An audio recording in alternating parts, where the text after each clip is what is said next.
প্যার হতো ऐसा ছেলেবেলার বন্ধু আর জীবন সঙ্গী। জানেন কিভাবে শুরু হয়েছিল অশ্বিন এবং প্রীতির প্রেম?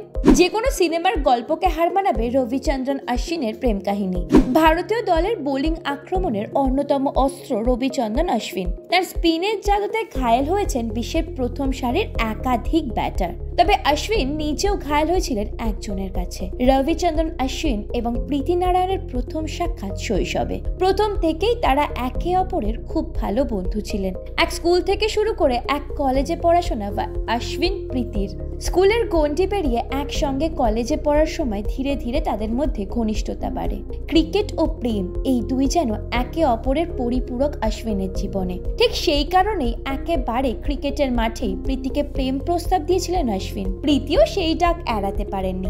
ব্যাস, এরপরই জীবনের নতুন একটি অধ্যায় শুরু করেন অশ্বিন এবং প্রীতি। তাদের এই প্রেমের পথে বাধা হয়ে দাঁড়ায়নি কেউই, বরং পরিবারের সম্মতিতে 2011 সালে বিয়ে করেন রবিচন্দ্রন অশ্বিন এবং প্রীতি। নিজেদের সংস্কৃতি মেনে একেবারে তামিল আদব কায়দায় হয়েছিল তাদের বিয়ে। বর্তমানে তাদের দুই কন্যা সন্তান, একজনের নাম আখিরা ও অন্যজনের নাম আধ্যা। ক্রিকেট ও প্রেম দুটো একেবারে পরিপূরক অশ্বিনের জীবনে। তিনি যেমন নিজের প্রেম জীবনকে আঁকলে রেখেছেন, ঠিক তেমন ভাবেই সামলেছেন ময়দানের ক্রিকেট যুদ্ধ। আর অশ্বিনের এই যুদ্ধ পাশে সব সময় ঢাল হয়ে দাঁড়িয়েছেন প্রীতি। আসলে একটা সম্পর্কে বোঝাপড়া এবং শ্রদ্ধা থাকলে হয়তো কোনো সম্পর্ক ভাঙে না। আর তাই এক দশক ধরে সুখী দাম্পত্য জীবন উপভোগ করছেন রবিচন্দ্রন অশ্বিন এবং প্রীতি নারায়ণ।